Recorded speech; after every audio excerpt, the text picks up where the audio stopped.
buenas, bienvenidas, bienvenidos. Esto es Makini para Colorvisión y TV Quisqueya. Donde quiera que ustedes estén, hasta ahí llegamos. Que por cierto, y tengo que admitir mi error porque el equipo de producción se encarga siempre de recordármelo. Soy yo el que no insiste en nuestro canal de YouTube, que es este, ahí está. Ustedes pueden suscribirse y así tienen todos los materiales, no solo este programa, sino todos los materiales que nosotros producimos en DIRCOM. Así que están invitados, ahí está, mírenlo ahí, a la campanita, y entonces podemos estar conectados ya no solamente por vía de la televisión. Ustedes saben, estas redes sociales que han venido a revolucionar todo. Así que quede aquí el mensaje, porque hoy, ¿qué decir en la entrega de este sábado? Bueno, que nos salvamos de Franklin.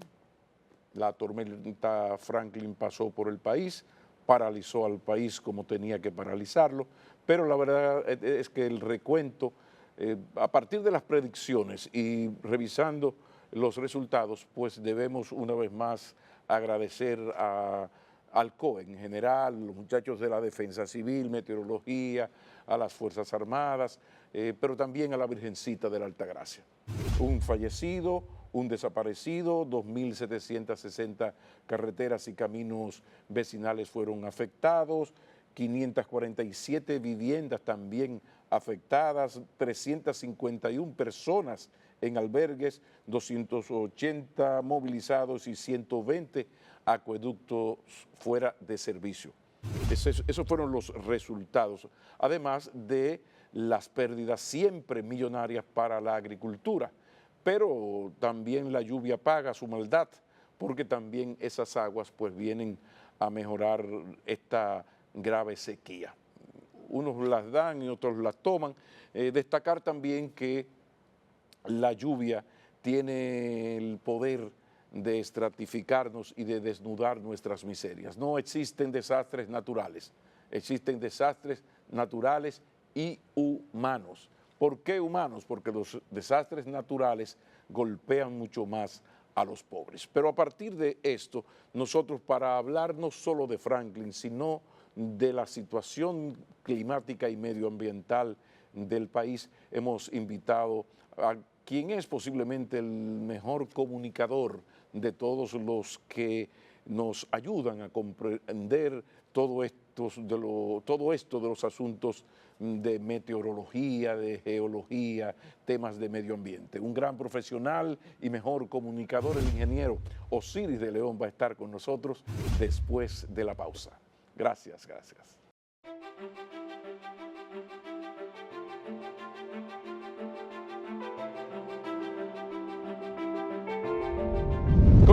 Continuamos, y qué bueno, aquí está, el ingeniero Osiris de León nos visita.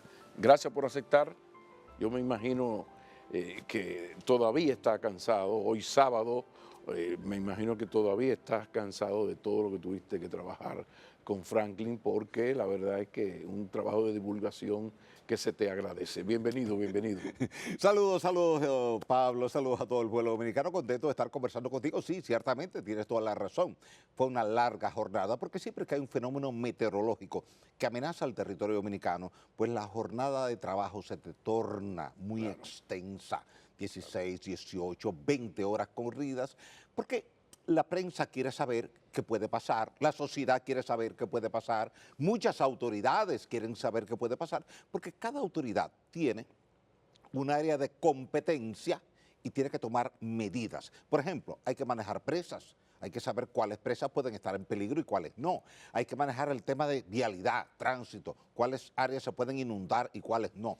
Hay que manejar el tema hidráulico, cuáles ríos se pueden desbordar y dónde se pueden desbordar. Los puentes. Claro. Los invernales, los puentes. Recuerda que el puente, y tú has tocado un punto neurálgico, incomunica a una comunidad y de repente te crea un trastorno. Ejemplo, San José de Ocoa, 28 de octubre del 2007, con la tormenta Noel. Se derrumbó del lado norte de Rancho Arriba y del lado sur hacia el cruce de Ocoa, el pueblo incomunicado. No había cómo entrar ni cómo salir.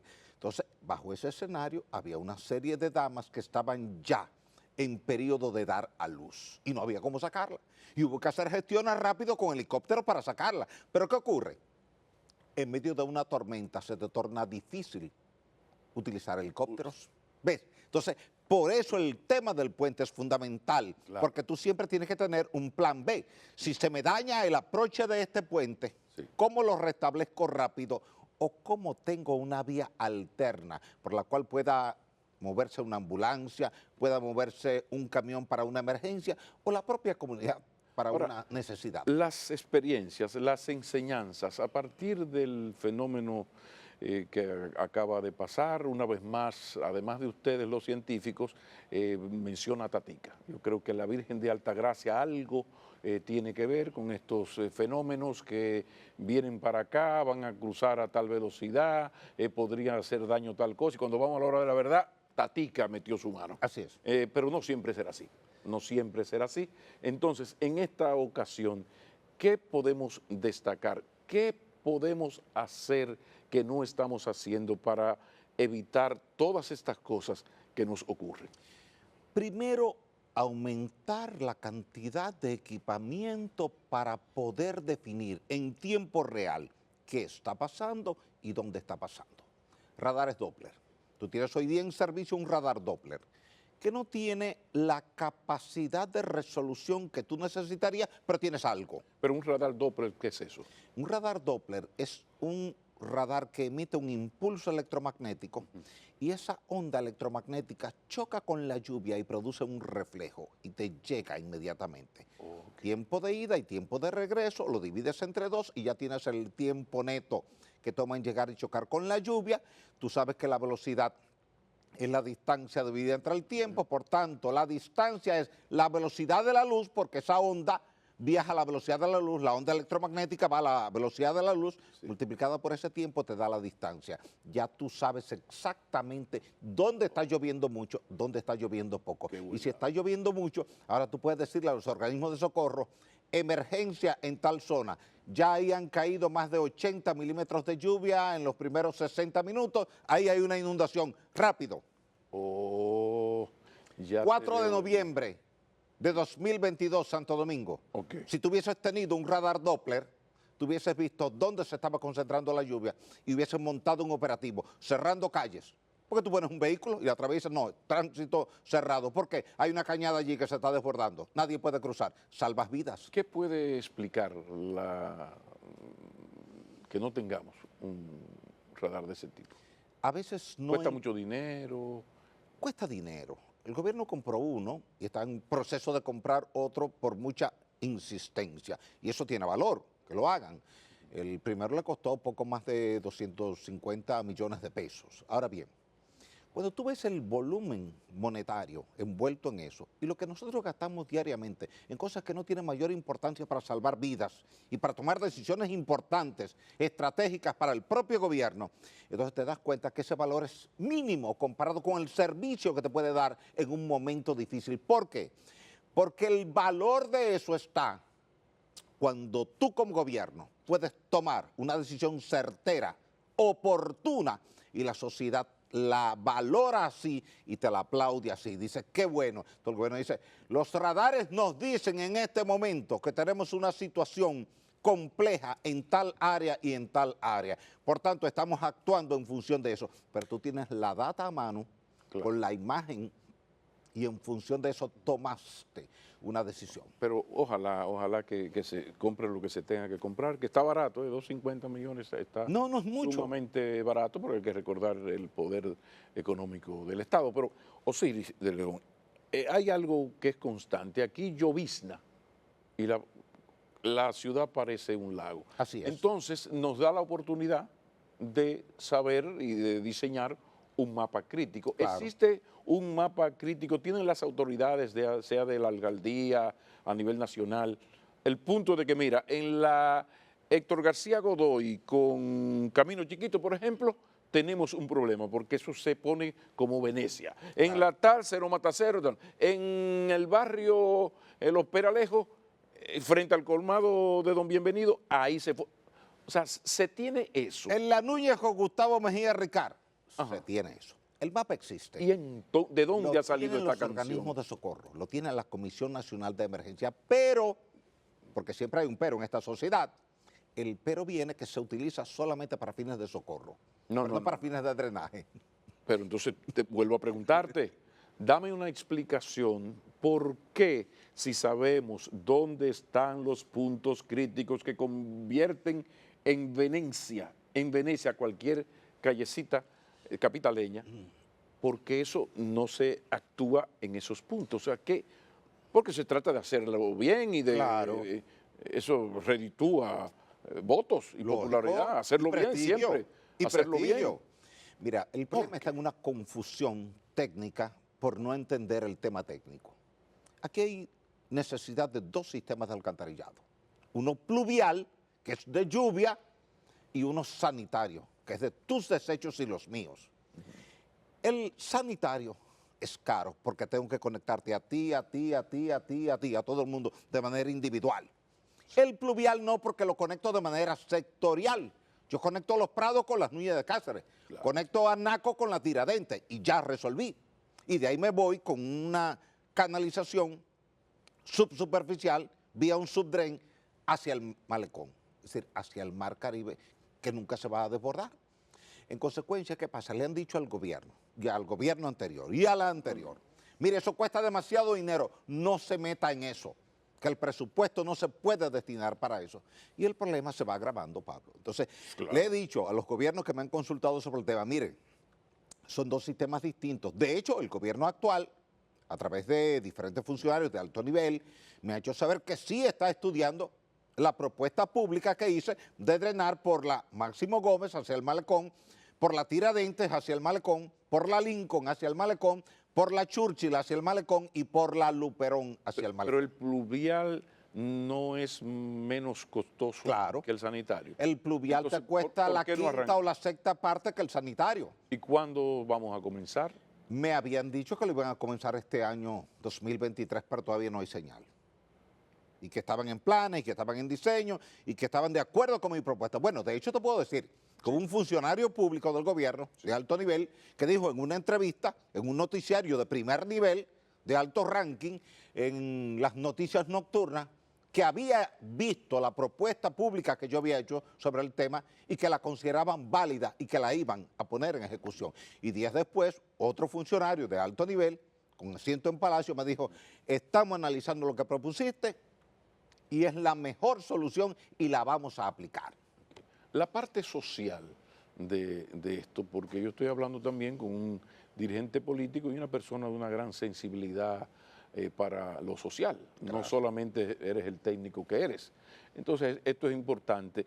Uno ve que hay un grave problema que se agrava, valga la redundancia, con el paso del tiempo, y es la conducta que se da en los barrios populares con una temeridad terrible frente al peligro. Esto, por ejemplo, vimos hasta muchachos lanzándose como si fuera usando un techo de una casa de trampolín. Un parque acuático.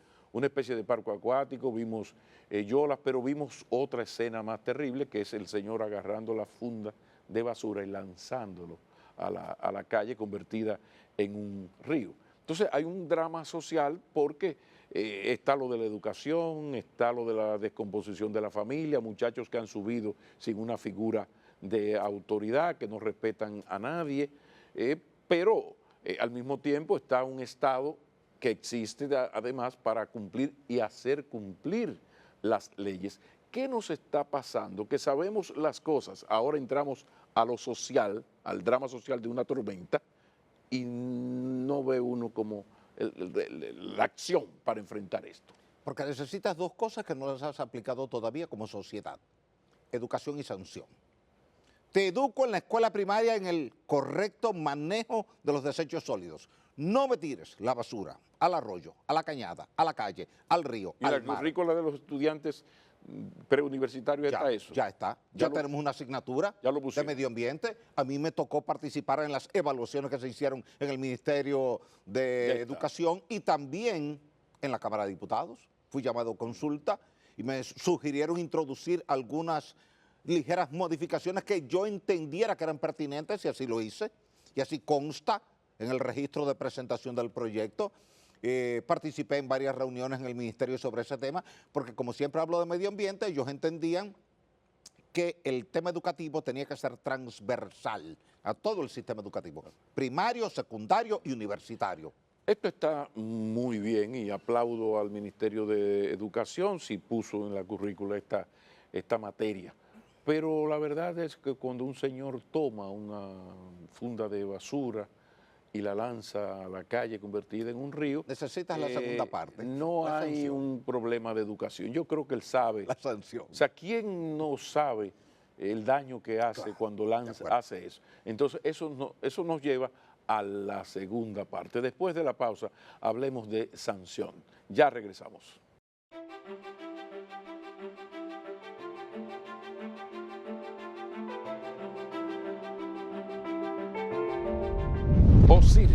Osiris de León.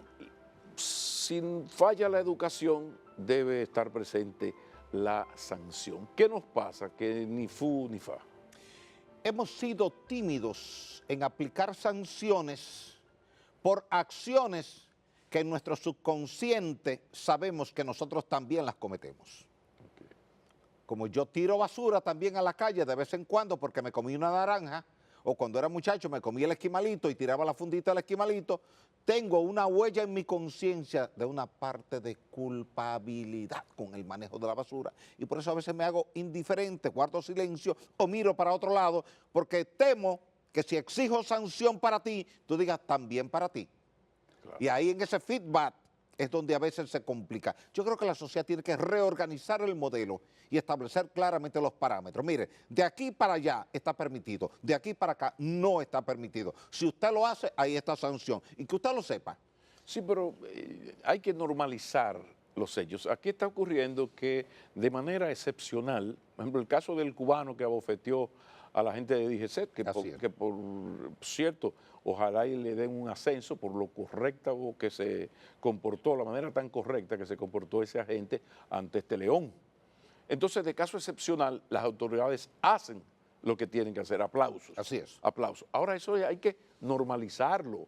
Lógico. O sea, si tú en Londres, Madrid, Estambul, donde tú quieras, un país mínimamente organizado, le dice tu maldita pi a un agente de policía, tienes problemas. No la vas a pasar bien. Tienes problemas. Si tú le levantas la mano, tú la vas a pasar muy mal. Entonces, aquí hay que normalizar este asunto. Entonces, vamos a llevar esto también al manejo de los desechos sólidos. Claro. Cuando ese señor hace eso de manera incorrecta, entonces, ¿qué se puede hacer? Mira, dejar de usar las leyes, los decretos, los reglamentos y las normativas como un acordeón, que lo comprimimos a conveniencia y lo extendemos cuando queremos que se golpee a alguien. Por ejemplo, en el escenario político, si eres tú que cometes el error, yo lo magnifico, expando el acordeón. Si soy yo o un aliado mío, lo comprimo para que no se vea.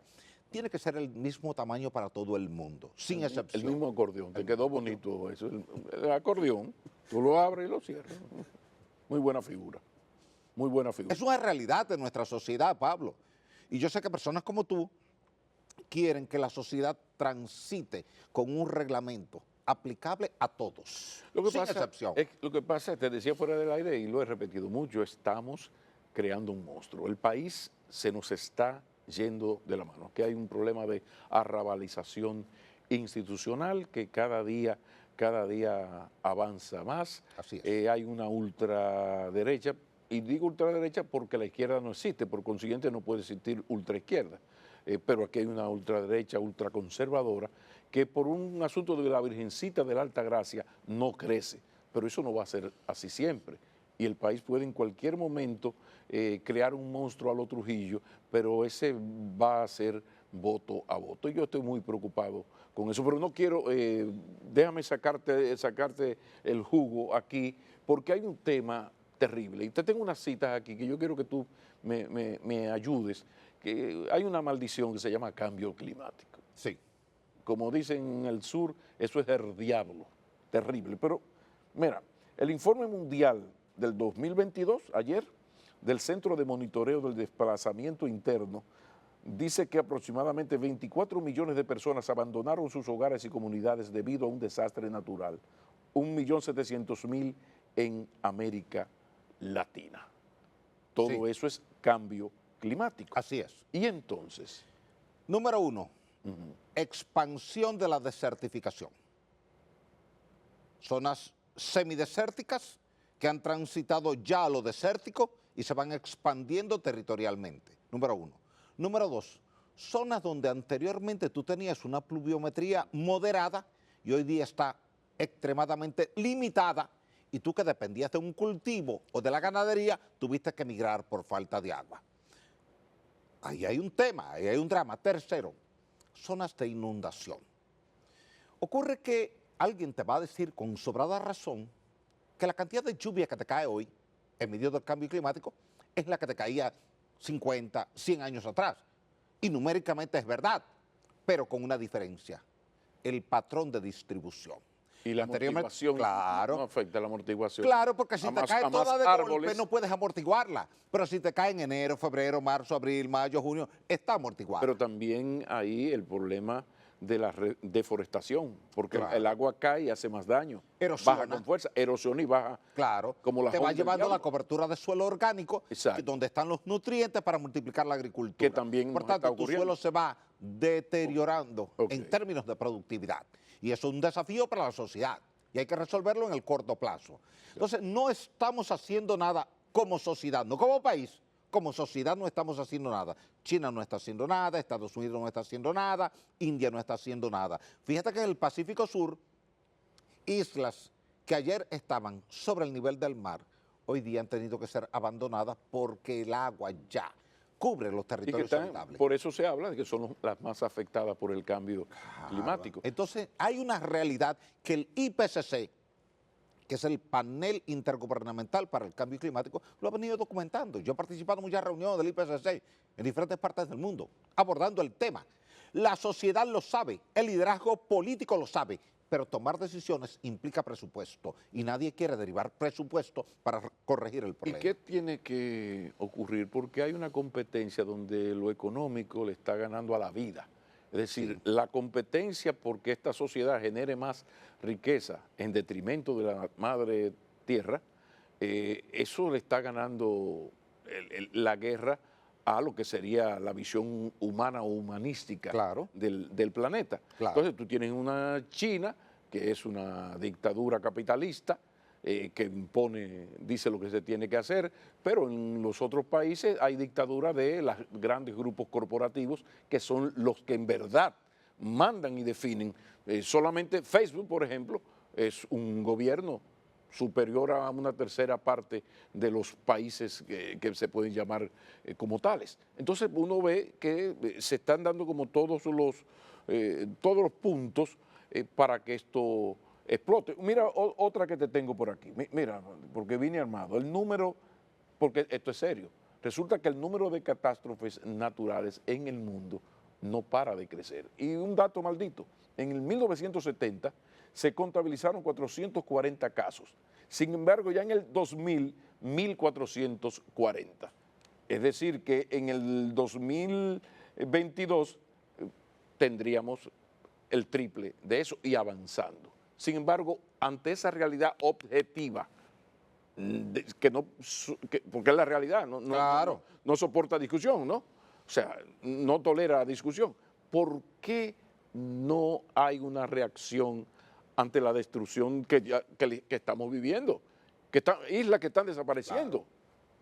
Claro. ¿Qué es lo que pasa, por favor? El mismo tema económico. Hace 2 años, el Banco Mundial, que tiene autoridad para opinar de estos temas, Sí. advirtió al liderazgo político Sí. que los fenómenos naturales se han cuadruplicado en las últimas 2 décadas, que las pérdidas son las mayores. Por primera vez las compañías reaseguradoras se declaran en quiebra por daños de este tipo. La gran cantidad de compensaciones que han tenido que pagar en este año 2023 por desastres naturales. ¿Qué te dice el Banco Mundial? Que cualquiera de estos países al ser impactado por un fenómeno natural, puede ver retrasada su economía en 10 a 15 años, cosa que ningún país quiere, ni ninguna familia en lo particular quiere. Tú no quieres que tu economía vuelva 15 años atrás. Eso porque yo no tengo 15 años de más en el calendario para volverme, entonces 15 años atrás y compensar. No. Entonces, bajo ese escenario, hay un desafío, medio ambiente y economía. Estados Unidos, en las cumbres de las partes, las COP, dice, tenemos que reducir las emisiones de gases de efecto invernadero. Pero China es el número 1 con 25% y Estados Unidos el número 2 con 15%. Y entre los dos suman un 40%. ¿Qué ocurre? China te dice, yo no voy a perder mi espacio competitivo en los mercados para adaptarme a un modelo ambiental que tú planteas y que tú no te estás adaptando. Adáptate tú, que yo también me voy a adaptar. Y entonces Estados Unidos le dice, no, pero que tú eres mayor productor que yo. Comienza tú y sigo yo. Y en ese debate va pasando el tiempo y se deteriora el planeta. Tú chequeas que al día de hoy estamos hablando de que tenemos 424 partes por millón de dióxido de carbono en la atmósfera y no hay ninguna señal de estabilización en la meseta que era la meta para el 2016.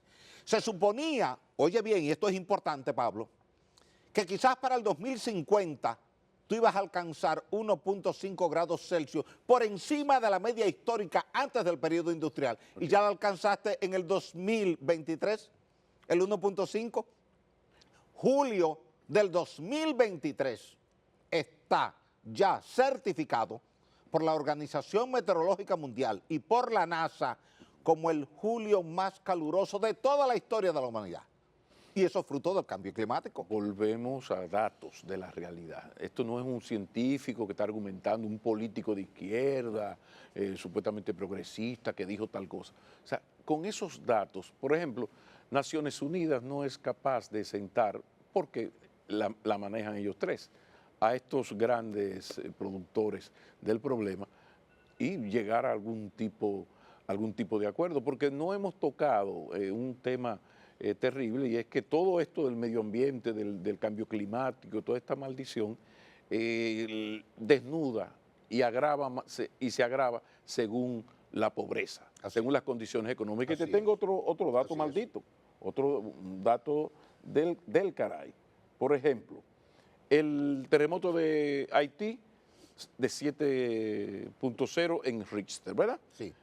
Causó en 2010 316.000 personas fallecidas. Así fue. Pero es el dato oficial. Oficial. El extraoficial es mayor. Sí, pero resulta que ese mismo año en Chile pasó uno de 8.8. Así es. Y apenas 27 de febrero. 700 personas. Así fue. Es decir, que ahí entra el desastre humano, social. Todo lo que hemos hablado hasta aquí se potencializa más y de manera más cruel con países como el nuestro, claro, que arrastramos un 15, 20, 25, 30% de pobreza. Así es. Y entonces, ¿de dónde ha salido esta canción? ¿Qué tiene que ocurrir, papá Dios? Regresar. Lo que tiene que ocurrir aquí es que la sociedad haga conciencia cada vez que se ve enfrentado a fuerzas de la naturaleza y que el Estado asuma como un discurso central la repetición, la reiteración del discurso. Porque el Estado te asume el discurso en el momento de la catástrofe. Ahora te habla de Franklin porque Franklin acaba de pasar. Pero en una semana ya nadie te va a hablar de Franklin. Como nadie ya te habla de George, ni de David, ni de Noel, ni de Olga. No, no, no. Entonces aquí hay que repetir la canción hasta el aprendizaje. Como te decía el profesor en la escuela primaria, te repetía A, E, I, O, U hasta que tú lo aprendías como una canción. Y entonces ya no se te olvidaba jamás en tu vida. Hay que enseñarle la canción a la población para que no se olvide jamás en la vida. Pero hay que hacer una gran marcha verde, verde auténtica, porque ya no sé. Verde ambiental. Sí, un verde ambiental, porque el otro terminó siendo una marcha verde política. Verde política. ¿No? Entonces, eso, porque llega un momento donde las sociedades van a tener que sublevarse a sus respectivas autoridades. Así es. Para que, y no solamente en un pequeño país como el nuestro, yo hablo de Estados Unidos, de Europa, porque algo hay que hacer. Vámonos a la pausa, porque no voy a desperdiciar la oportunidad de hablar un poquito de política con Osiris de León. Ya regresamos.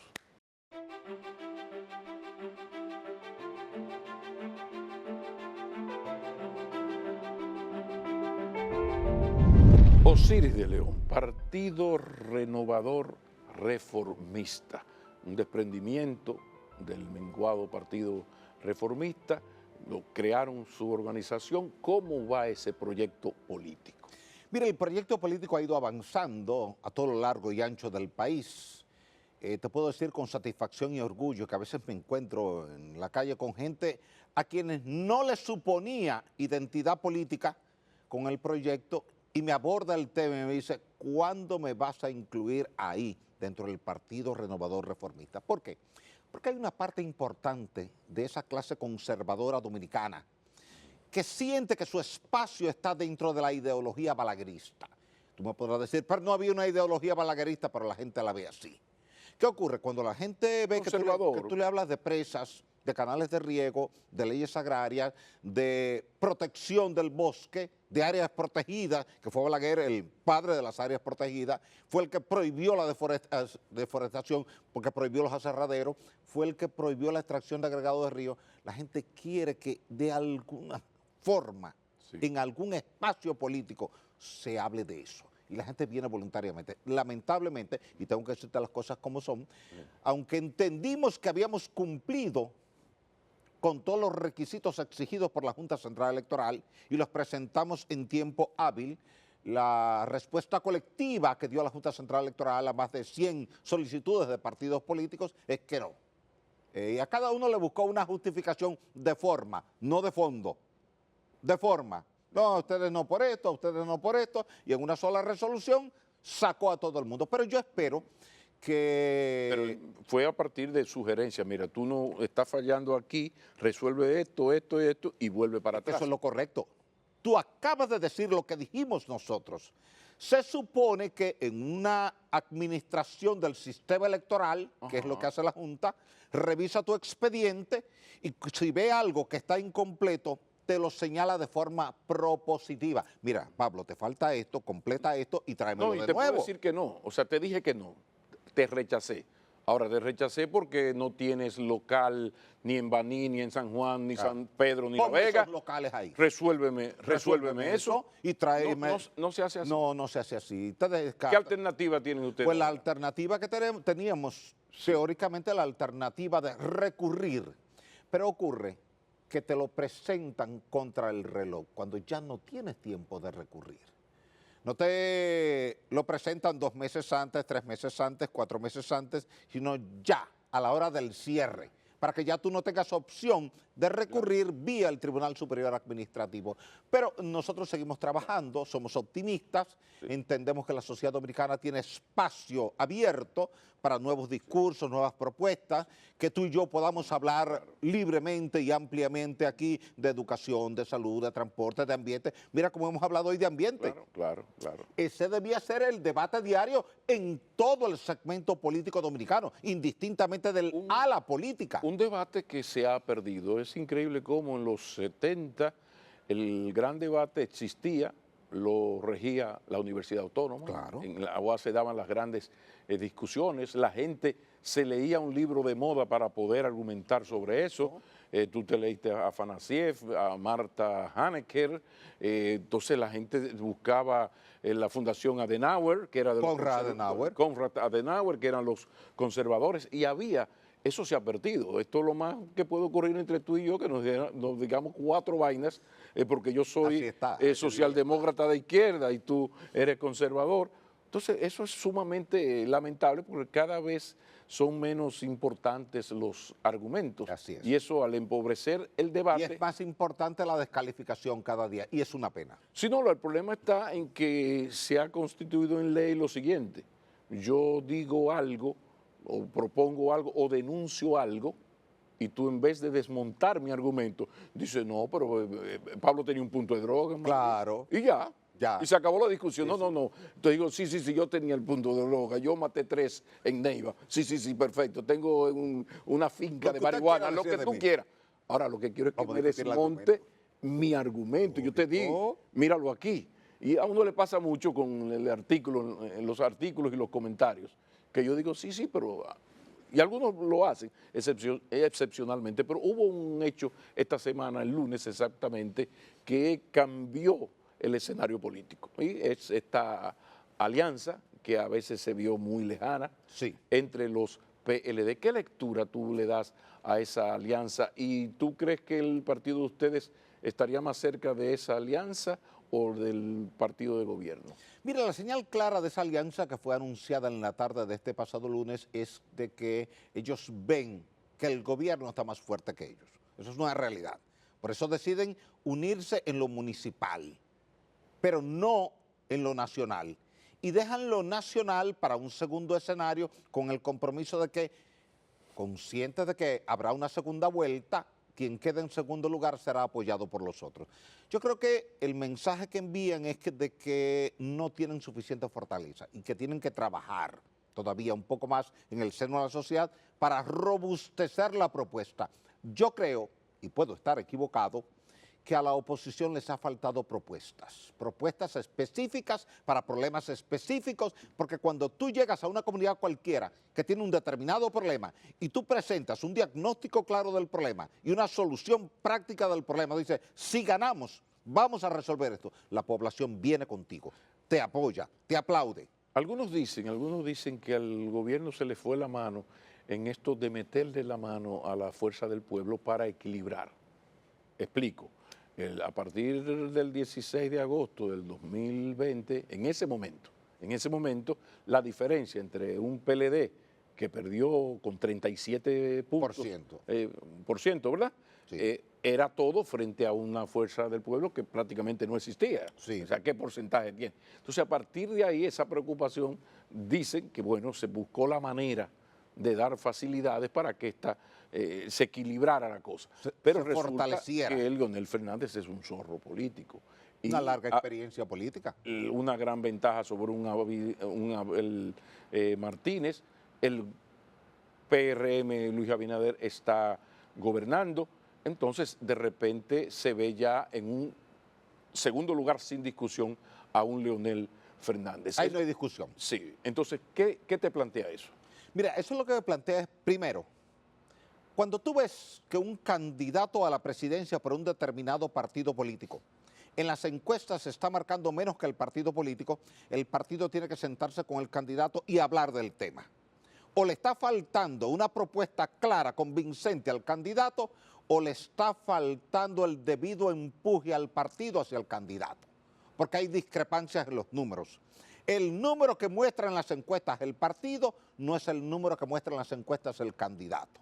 Ahora, yo sí creo que todo candidato político, no importa cuál sea el partido, tiene que tener una propuesta. Y que esa propuesta debe ser conceptual, no simplemente descalificar. No vote por Pablo. No, mire. Pablo tiene una buena propuesta y yo también estoy haciendo otra propuesta. Ahora, Pablo y yo debemos irnos a lo conceptual, al criterio. ¿Cuáles son los 5 problemas esenciales que tiene la sociedad? Entonces vamos a concentrarnos en esos 5 problemas. No importa que gane Pablo o que gane yo. Lo importante es que Pablo y yo estamos de acuerdo que esos son los problemas esenciales. ¿Qué valoración tú tienes del discurso de Abel Martínez? Está limitado. Porque yo sé lo que piensa de Leonel. El discurso de Abel está limitado. Tiene que robustecerlo más. Tiene que ser más estructural. No puede ser un discurso morfológico. Es un discurso de forma, un discurso de contenido. Fíjate cómo tú vienes atrincherado aquí con documentación válida que yo no te puedo refutar en materia de medio ambiente y yo lo que tengo que hacer es responderte en esa línea porque no te puedo decir que eso no es así, porque es así. Datos. Entonces, ¿qué pasa? Tú buscaste datos y viniste atrincherado con datos. Yo estoy aquí, mire mis datos. ¿Qué tiene que hacer un candidato político? Dice, mire, presidente, en educación los problemas son esto y las soluciones son esta y esta. En salud, así. En medio ambiente, así. En acueducto, así. En energía, así. En relaciones migratorias, así. Entonces, el gobierno cuando escucha que tú estás planteando algo que es válido, no se atreve a decirte que eso no es verdad porque se desprestigia el propio gobierno. Yo he diferido de decisiones que han tomado diferentes presidentes de la República, el actual, el anterior.